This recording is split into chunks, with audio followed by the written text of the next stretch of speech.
अष्टचत्वारिंशः सर्गः। नगर निवासिनी स्त्रियों का विलाप करना। इस प्रकार जो विषादग्रस्त, अत्यंत पीड़ित, शोकमग्न तथा प्राण त्याग देने की इच्छा से युक्त हो नेत्रों से आंसू बहा रहे थे, श्री रामचंद्र जी के साथ जाकर भी जो उन्हें लिए बिना लौट आए थे और इसीलिए जिनका चित्त ठिकाने नहीं था, उन नगर निवासियों की ऐसी दशा हो रही थी मानो उनके प्राण निकल गए हों। वे सब अपने अपने घर में आकर पत्नी और पुत्रों से घिरे हुए आंसू बहाने लगे। उनके मुख अश्रुधारा से आच्छादित थे। उनके शरीर में हर्ष का कोई चिन्ह नहीं दिखाई देता था तथा मन में भी आनंद का अभाव ही था।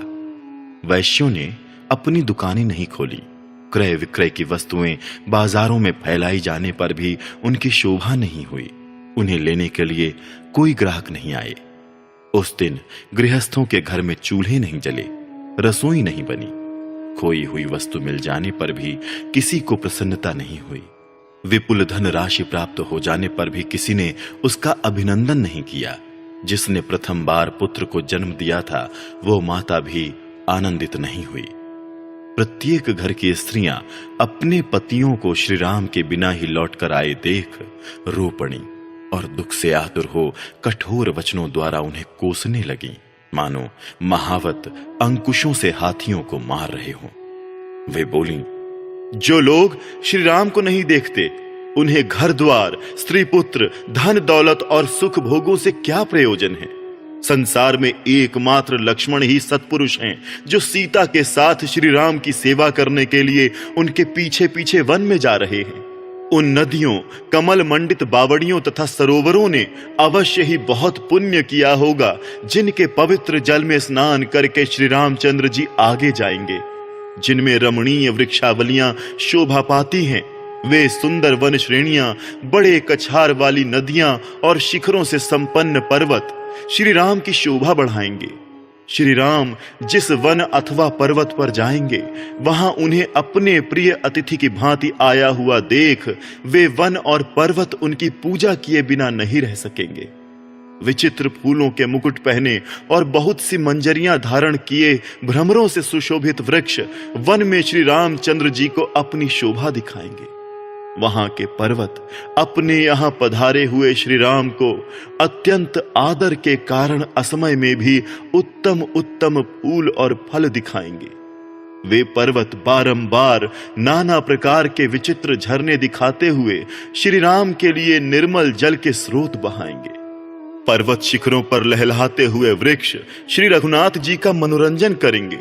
जहां श्री राम हैं, वहां ना तो कोई भय है और ना किसी के द्वारा पराभव ही हो सकता है, क्योंकि दशरथ नंदन महाबाहु श्री राम बड़े शूरवीर हैं।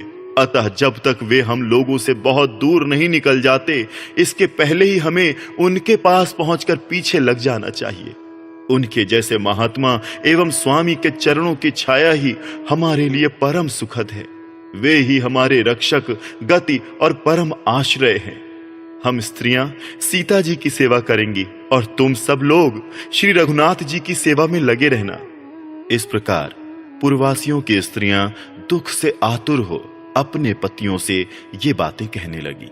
वो फिर बोली, वन में श्री रामचंद्र जी आप लोगों का योगक्षेम सिद्ध करेंगे और सीता जी हम नारियों के योगक्षेम का निर्वाह करेंगी। यहाँ का निवास प्रीति और प्रतीति से रहित है।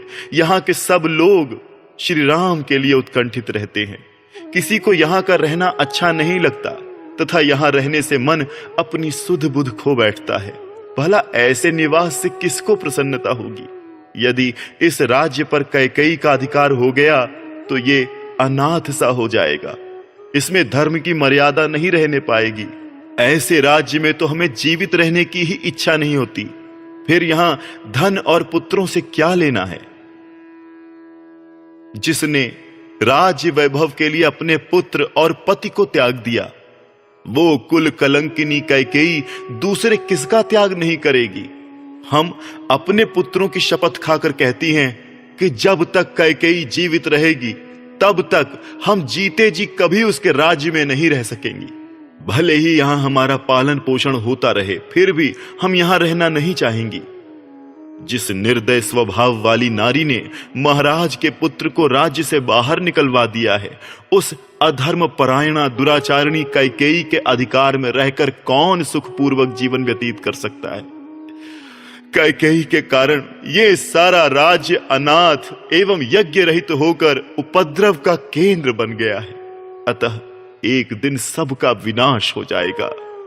श्री रामचंद्र जी के वनवासी हो जाने पर महाराज दशरथ जीवित नहीं रहेंगे।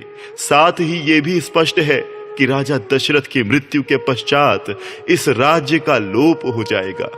इसलिए अब तुम लोग ये समझ लो कि अब हमारे पुण्य समाप्त हो गए। यहां रहकर हमें अत्यंत दुख ही भोगना पड़ेगा।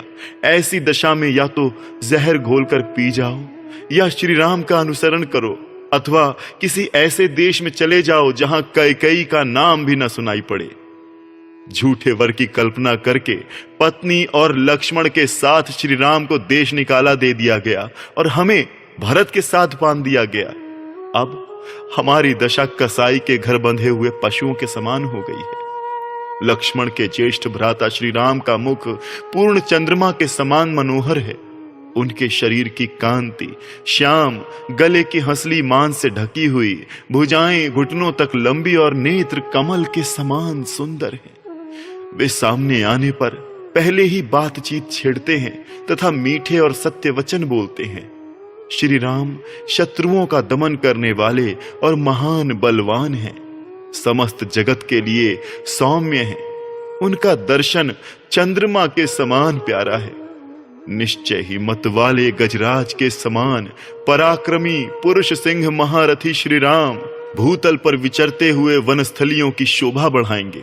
नगर में नागरिकों की स्त्रियां इस प्रकार विलाप करती हुई दुख से संतप्त हो इस तरह जोर जोर से रोने लगी, मानो उन पर मृत्यु का भय आ गया हो। अपने अपने घरों में श्री राम के लिए स्त्रियां इस प्रकार दिन भर विलाप करती रहीं। धीरे धीरे सूर्य देव अस्तांचल को चले गए और रात हो गई। उस समय किसी के घर में अग्निहोत्र के लिए भी आग नहीं जली, स्वाध्याय और कथा वार्ता भी नहीं हुई। सारी अयोध्यापुरी अंधकार से पुती हुई सी प्रतीत होती थी। बनियों की दुकानें बंद होने के कारण वहां चहल पहल नहीं थी। सारी पुरी की हंसी खुशी छिन गई थी। श्री राम रूपी आश्रय से रहित अयोध्या नगरी जिसके तारे छिप गए हों, उस आकाश के समान श्रीहीन जान पड़ती थी। उस समय नगरवासिनी स्त्रियां श्री राम के लिए इस तरह शोकातुर हो रही थीं, मानो उनके सगे बेटे या भाई को देश निकाला दे दिया गया हो। वे अत्यंत दीन भाव से विलाप करके रोने लगीं और रोते रोते अचेत हो गईं, क्योंकि श्री राम उनके लिए पुत्रों से भी बढ़कर थे। वहां गाने बजाने और नाचने के उत्सव बंद हो गए। सबका उत्साह जाता रहा। बाजार की दुकानें नहीं खुली।